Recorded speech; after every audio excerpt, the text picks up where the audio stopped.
Olá, queridas amigas e amigos do Centro Espírita Leon Denis de Porto Alegre. É uma satisfação mais uma vez estarmos juntos aqui. Hoje nós vamos abordar o tema Caridade e Amor em Ação.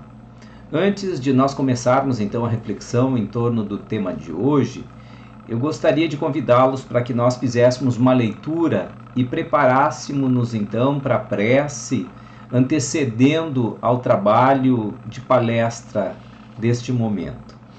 Eu vou ler então aqui com vocês o capítulo 26 da obra Agenda Cristã, psicografia de Francisco Cândido Xavier pelo espírito de André Luiz. O título é Se Você Deseja.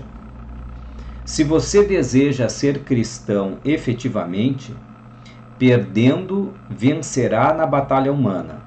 Cedendo, obterá os recursos de que precisa. Trabalhando, conseguirá a felicidade própria.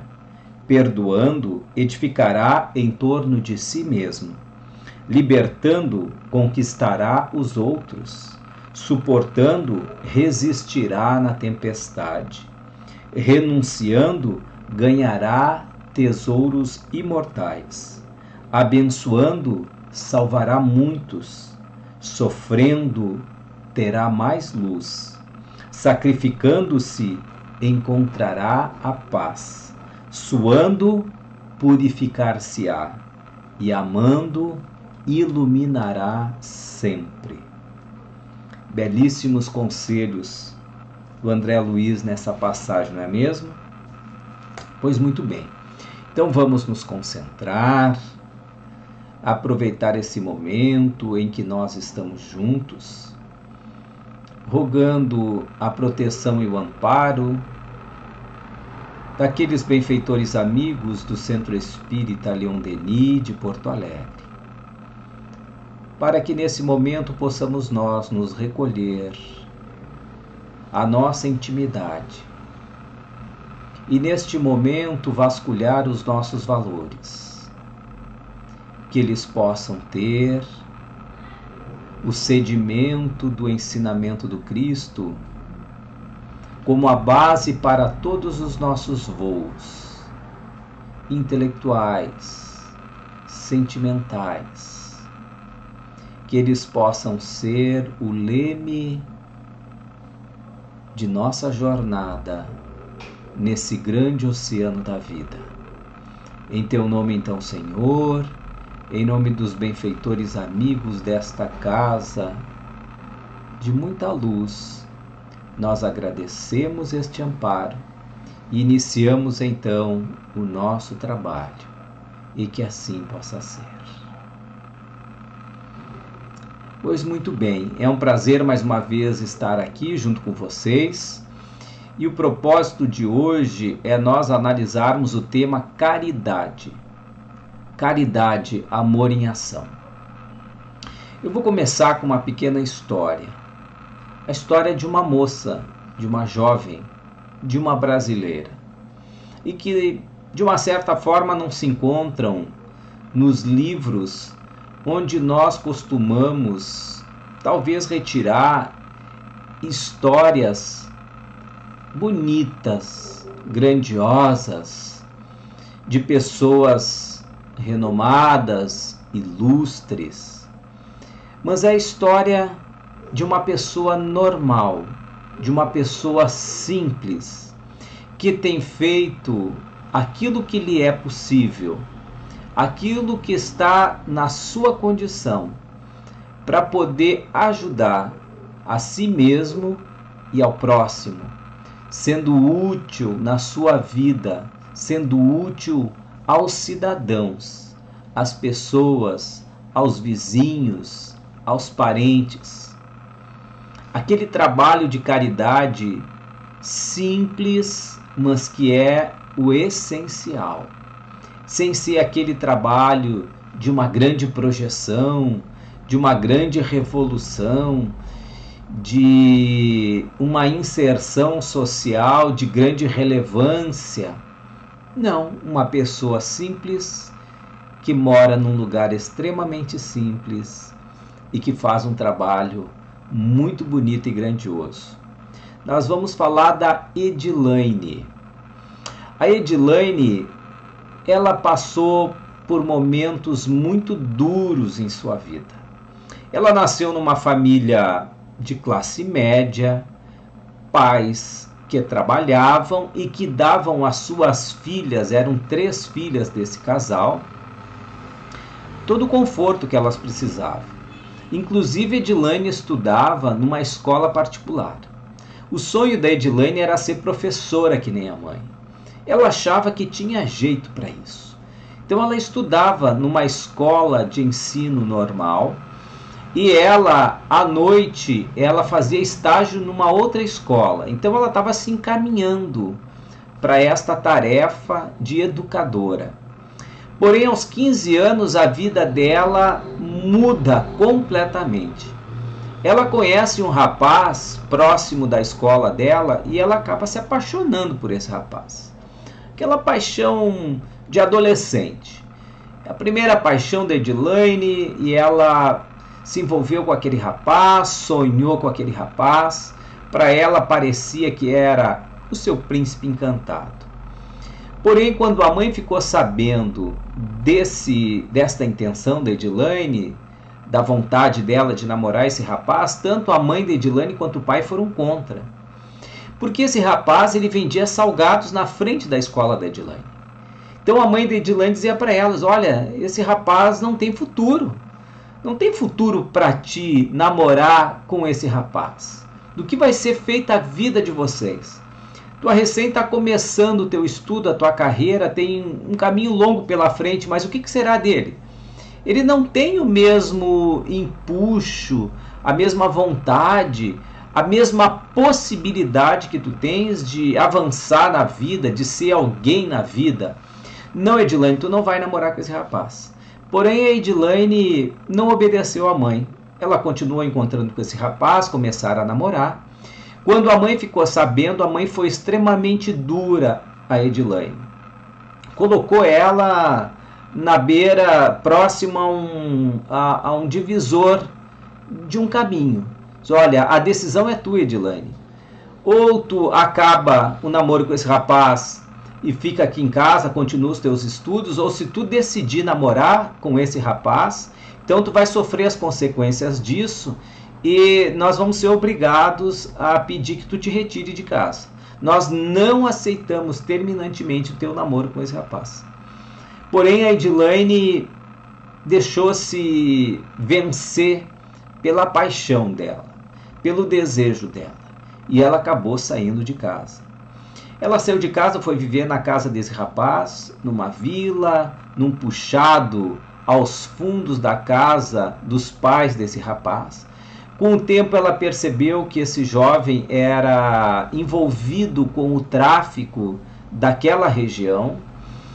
Ela acabou ficando grávida dele, teve o primeiro filho, depois ficou grávida pela segunda vez, teve uma menina, e 5 dias depois de nascer essa segunda filha da Edilane com esse rapaz, ele foi morto por contas do tráfico naquela região.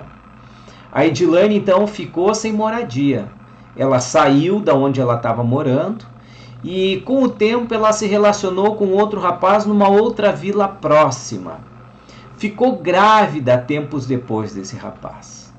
E é importante a gente fazer aqui, abrir um parêntese, quando a Edilane ficou viúva desse primeiro menino que ela conheceu na porta da escola, os pais não acolheram a Edilane de volta com os 2 filhos que ela tinha nos braços.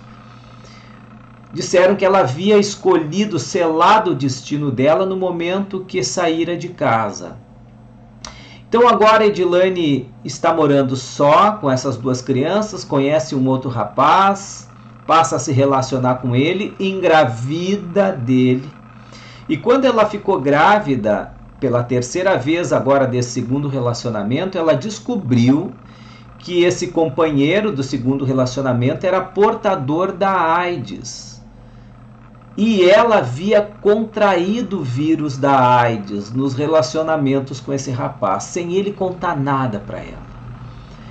Ela acabou brigando com ele, levou sozinha esta gravidez, E nós vamos encontrar anos depois a Edilane com essas 3 crianças vivendo em uma vila, num casebre alugado, que lhe faltava dinheiro para pagar as contas de água, de luz e até do pequeno aluguel daquele lugar onde ela morava.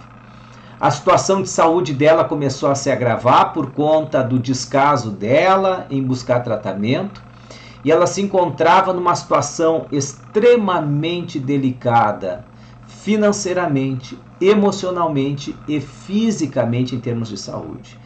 Tanto que num mercado que havia perto da casa dela, o dono desse mercado colocou uma lata onde ele recebia ali donativos para ajudar a Edilane, para ajudar a pagar as continhas dela.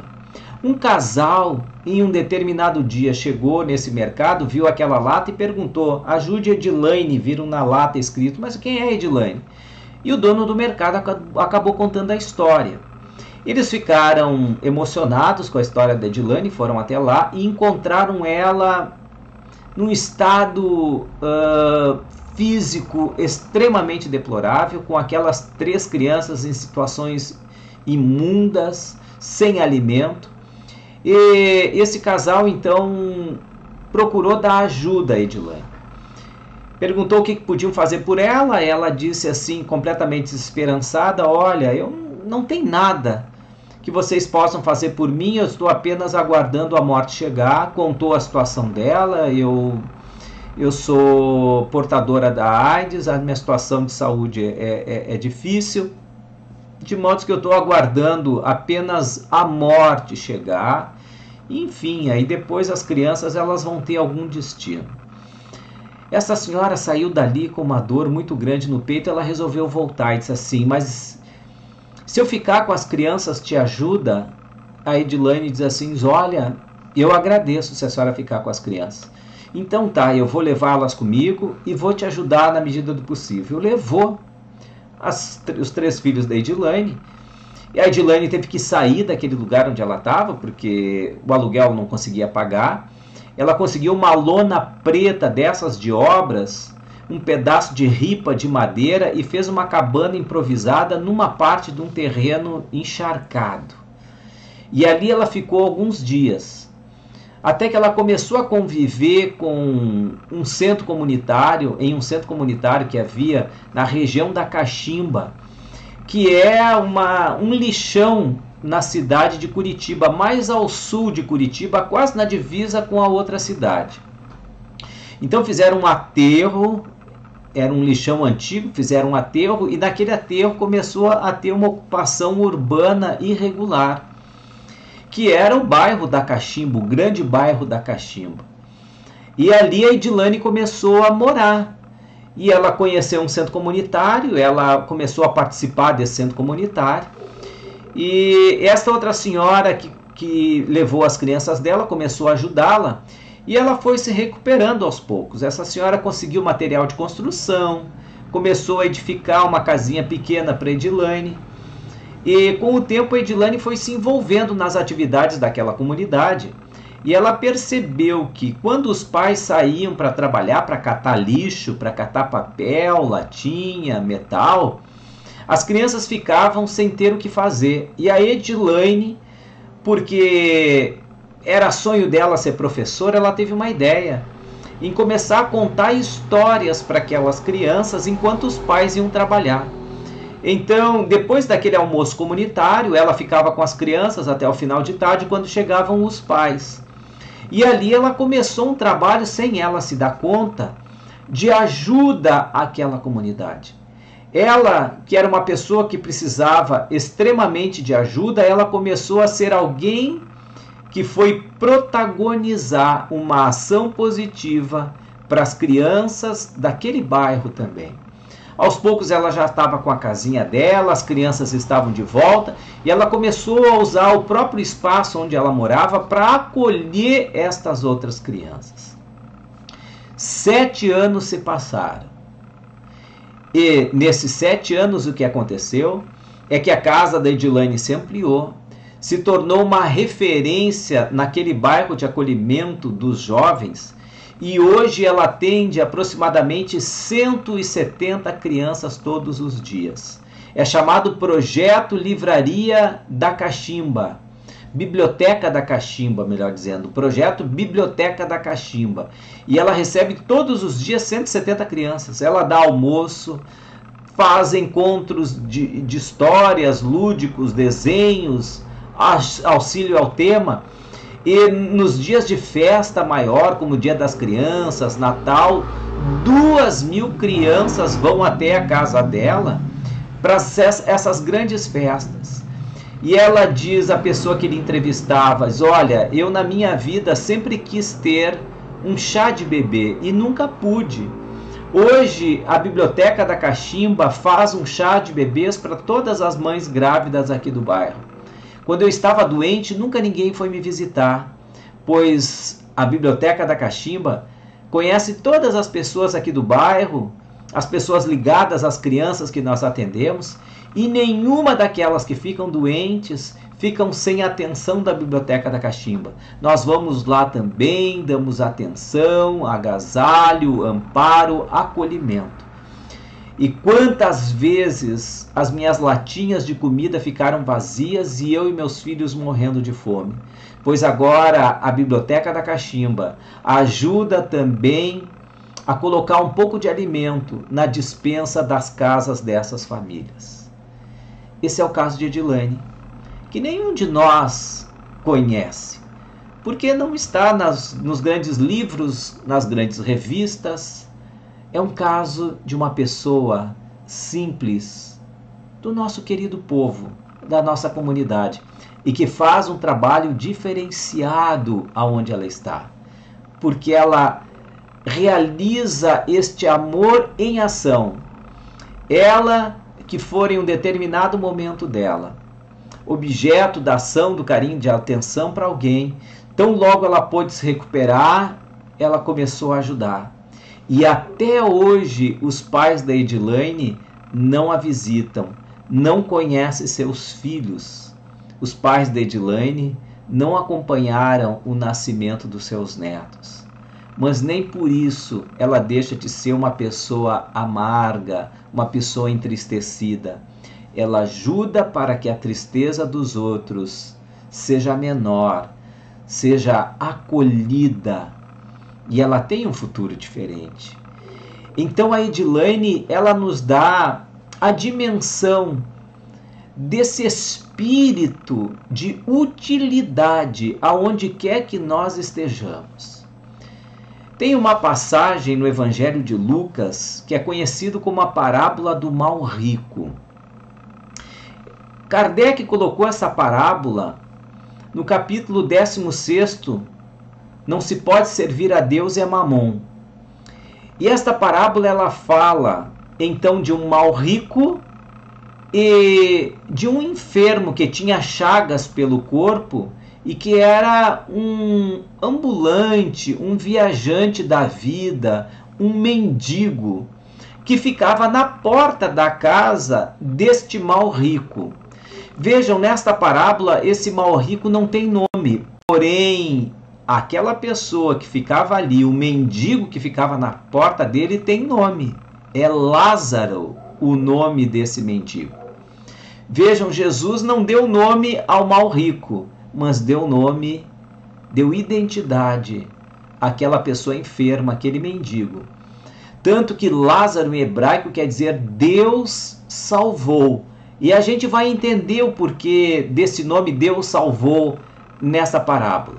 Então este mal rico, ele vivia numa casa muito bela, vestido de trajes nobres, inclusive com holanda, que é um linho finíssimo, muito caro. Então fazia grandes banquetes, e aquele mendigo que ficava à sua porta não recebia nem as migalhas da sua mesa. Diz que Lázaro ficava esperando que algumas migalhas caíssem da mesa deste homem para que ele pudesse alimentar. E esse homem só tinha a presença de alguns animais, de alguns cães que lambiam as suas feridas. E ele vivia então da caridade dos outros, porém sem nenhuma aproximação desse homem, desse mal rico. E aí vem a situação, os dois desencarnam. O mal rico desencarna e ele vai se encontrar, segundo a parábola, no inferno. E ele consegue olhar à distância e enxerga Abraão, o patriarca hebreu, no paraíso, no céu. Bom, isso é muito previsível, não é? O mal rico enxergar Abraão, o patriarca dos hebreus, enxergar o patriarca no paraíso. Porém, o que o surpreende é que ao lado de Abraão estava quem? Lázaro. Daí o nome Deus salvou. Ao lado de Abraão estava Lázaro. E o mal rico então se volta para Abraão e diz assim: mestre Abraão, por favor me ajuda. Peça que Lázaro venha até mim e possa molhar o seu dedo na água e matar um pouco da minha sede. E Abraão diz para ele assim: mas Lázaro não pode sair daqui, porque é uma distância muito grande e um fosso profundo que separa aqueles que estão aqui de vocês que estão aí. E aí o mal rico diz assim então para Abraão: mas Abraão, então pelo menos peça que alguém desça até a terra e mande avisar os meus parentes para que não façam como eu fiz e que não venham a se encontrar também nessa situação difícil onde eu estou. Vejam, ainda o mal rico está pensando nos familiares dele, aqueles que são próximos a ele, os laços consanguíneos. E aí Abraão diz assim: não, isso eu não posso fazer, porque eles já têm Moisés e os profetas. E aí o mal rico diz assim: mas se tu fizeres com que alguém dos mortos se manifeste entre eles, eles vão acreditar. E aí Abraão diz assim: mas se eles não acreditam nem mesmo em Moisés e nos profetas, eles vão ridicularizar e não vão acreditar em qualquer possível manifestação dos mortos. O que esta parábola do mal rico nos ajuda nesta nossa reflexão sobre caridade, amor em ação? Porque aqui a parábola fala da questão da indiferença. Tanto que Emmanuel chega a referir na obra, no livro Emmanuel, na obra O Consolador, diz na lição 180 o seguinte: que a indiferença é a cristalização dos sentimentos. É um dos piores estados da alma, bloqueando o nosso progresso, obliterando os germes da perfeição. Então esta lição do mal rico fala a respeito da nossa indiferença. Esta indiferença é esta chaga que não permite que a gente chegue até a perfeição. Porque a gente fica pensando só em nós e muito pouco nos outros. Geralmente, quando a gente olha o outro, a gente não tem empatia pelo outro, a gente julga o outro.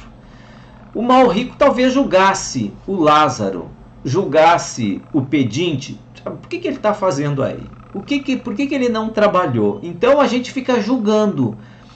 Não cria um processo de empatia. Na caridade é necessária a empatia. Quantas são as pessoas que estão à nossa volta e que necessitam da nossa atenção, do nosso carinho, do nosso afeto? Porque nós somos ricos. Esta parábola fala do rico. E cada um de nós tem a sua própria riqueza. A riqueza da saúde, a riqueza da inteligência, a riqueza da fé. Essas riquezas de que nós possuímos, elas precisam ser distribuídas. E para que elas sejam distribuídas, é importante que nós identifiquemos as pessoas que precisam e que necessitam compartilhar da riqueza que nós temos. É interessante que quando a gente se volta para o estudo do Evangelho, a gente vai ver passagens em que Jesus, na transcrição dos evangelistas, dizia o seguinte: e Jesus olhando um cego, e Jesus vendo a multidão, e logo o seguinte vem uma palavra que é chave nesse nosso estudo. E Jesus vendo um cego, compadeceu-se. E Jesus, vendo a multidão, compadeceu-se. Quando a gente se compadece, a gente se coloca no lugar do outro. É a questão da empatia. A empatia é o primeiro passo no caminho de colocarmos o amor em ação. Então é necessário nessa nossa reflexão de nos colocarmos naqueles que estão perto de nós. Eu fiquei sabendo hoje de um fato muito bonito que aconteceu com um sobrinho meu. Ele estava de carro e parou na sinaleira, veio um rapaz colocando aquelas balinhas nos vidros retrovisores e depois passou para vender, se alguém queria pagar por aquelas balinhas. E o menininho parou, olhou para ele e disse assim: tio, vai comprar? Ele disse: não, o tio não vai comprar, o tio está sem dinheiro. Ele olhou com uma carinha de triste e disse assim: mas eu posso fazer uma coisa por ti. O que tu pode fazer por mim? Eu posso te ajudar a vender essas balas. É mesmo? Sim, eu posso te ajudar a vender essas balas. E encostou o carro, porque ele estava sem dinheiro naquela hora. Aí ele encostou o carro, tirou o cachorro que ele tinha, chegou no menino e disse assim: ó, tu fica cuidando do meu cachorro que eu vou ajudar a vender as balas para ti. E aí ele começou a perceber o quanto era difícil aquilo. Ele colocava as balinhas nos retrovisores, dali a pouco os carros começavam a arrancar porque ele tinha calculado mal o tempo. E aí ele começou a perceber tudo isso, como andar entre os carros, o tempo que ele tinha que colocar, quantos carros ele poderia dispor aquelas balas. E aí tinha um irmão mais velho daquele menino que vendia também. E aí começou a competir com ele: vem cá, quantos tu já vendeu? Ele disse: ó, consegui vender o meu primeiro. O rapaz já tinha vendido 5. E assim foram. E aí começaram a dizer para ele: olha, é mais fácil tu vender próximo àquele corredor dos ônibus, mas agora cuida do ônibus, ele passa correndo. E ele começou a vender por ali, viu que era mais fácil se locomover por ali. Porém, uma das vezes, quando ele vendeu, ele levantou e disse: olha, consegui vender mais uma. E quase que um ônibus atropela ele. Ele disse: meu Deus do céu, o que passam essas pessoas? Então ele teve um exercício de se colocar no outro, na posição do outro. Quantos são aqueles que precisam da nossa ajuda, do nosso socorro, do nosso amparo, do nosso olhar, do nosso sorriso, da nossa atenção, de uma leitura que seja, de um telefonema, que muitas vezes basta. É só nós nos colocarmos na posição do outro, termos empatia, para deixar esse mal rico que ainda luta por viver em nós, ainda luta por manter as nossas emoções distantes do sofrimento do outro, através da indiferença, através desse estado do coração que está duro, que não se volta para a dor do outro, para o sentimento do outro. Nós precisamos caminhar na construção de uma sociedade onde nós sejamos realmente aqueles que entendam, que percebam a dor do outro. Essa dor muitas vezes não precisa ser escancarada. Quando a gente fala de caridade e amor-ação, não é para resolver o problema do mundo, o problema da nossa cidade, o problema do nosso país. É para resolver, talvez, a dor daquele que está perto, muito perto. Às vezes é um pai, uma mãe, uma tia, uma avó, que precisa da riqueza da nossa atenção, da riqueza da nossa inteligência, para que a gente possa chegar até eles, ler um texto, refletir, interpretar, e aquilo vai ser o alimento da alma. Se nós estivermos fazendo isso sem nenhum holofote, é a caridade, é o amor-ação. É isso que a sociedade precisa, é isso que nós buscamos. Porque se todos nós agirmos com esses intuitos, nós teremos uma sociedade muito melhor, começando por destruir a indiferença. Às vezes a gente fica esperando uma lei para ter um determinado comportamento. Mas se a gente precisa de lei para ter um comportamento no bem, é porque os nossos ideais não passam apenas de boas intenções. Na hora de nós começarmos a vencer esta barreira da indiferença. E para nós irmos encaminhando o nosso encerramento, teve uma pesquisa que aconteceu em Harvard, que essa pesquisa ela começou no final dos anos 50. Então selecionaram em torno de 20 pessoas lá em Harvard, e é daquelas pesquisas que acompanham essas pessoas no tempo. É muito difícil realizar esse tipo de pesquisa, porque acaba faltando no tempo, às vezes, dinheiro para manter a pesquisa, interesse pelos próprios pesquisadores, porque muitas vezes aqueles que começaram a pesquisa não serão aqueles que vão publicar os papers, que vão publicar depois o resultado desses exames, porque isso pode levar 50, 60, 70 anos. Então esse tipo de pesquisa, ela tem uma certa dificuldade de ser realizada, porém essa em Harvard aconteceu. Tanto que eles chegaram a estabelecer como uma norma que eles só iriam publicar o resultado dessas pesquisas depois que todas essas pessoas que faziam parte dessa pesquisa, que eram estudantes em Harvard, morressem. Porque talvez as implicações dessa pesquisa pudessem prejudicar algum deles. Porém, foi tão significativo o resultado que eles pediram autorização para aqueles poucos que ainda estavam vivos de publicar e receber essa autorização. E essa pesquisa diz o seguinte, que a felicidade de uma pessoa está intimamente, diretamente relacionada ao número de pessoas em que eu faço diferença na vida deles.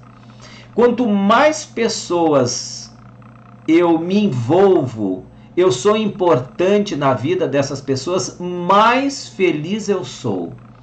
Então, quanto maior o número de pessoas que de uma certa forma dependem de mim, que há um vínculo emocional afetivo e que eu desenvolvo algo que é significativo para essas pessoas, eu sou uma pessoa feliz.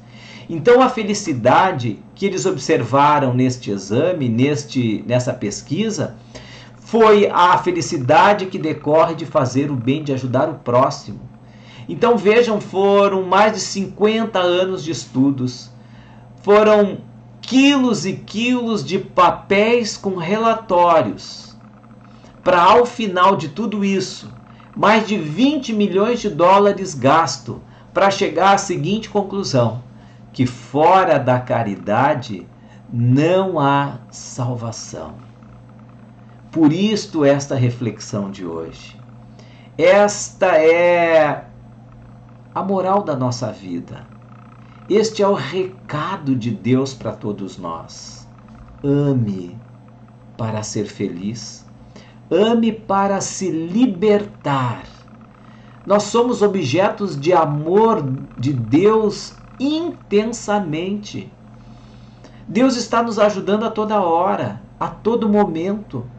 Quantos de nós somos ajudados na hora que a gente descansa, que nós vamos dormir, em que os bons espíritos vêm nos acolher, nos levam para o plano espiritual, ajudam nas nossas necessidades, a gente passa por algum curso, uma palestra, recebe um atendimento fraterno, muito espiritual, um passe, um acolhimento, ou às vezes até mesmo um tratamento de saúde que a gente está precisando, e somos ajudados sem a gente ver, sem perceber, sem por ninguém mandar a nota desse serviço que foi feito, porque a essência do universo é o amor.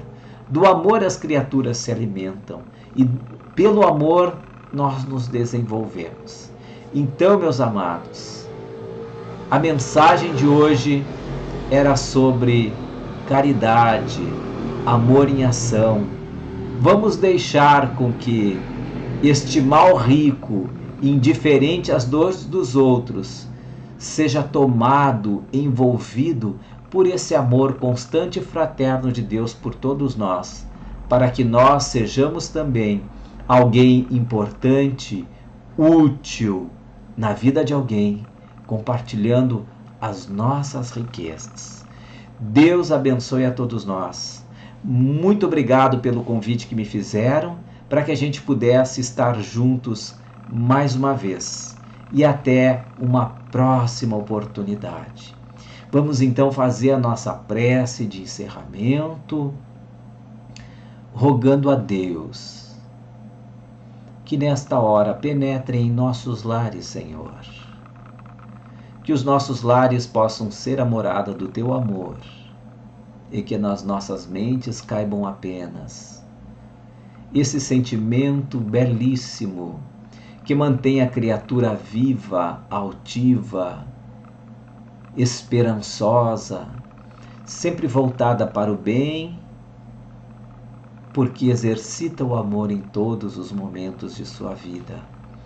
Ajuda-nos então, Senhor, nesta caminhada do homem de bem. Ampara todos nós, ampara a nossa casa, Leon Denis, e todos aqueles que compartilham esses momentos alegres de estudos da doutrina. Muito obrigado, Senhor, e que assim seja. Obrigado, amigos, amigas, que assim seja, e até uma próxima oportunidade.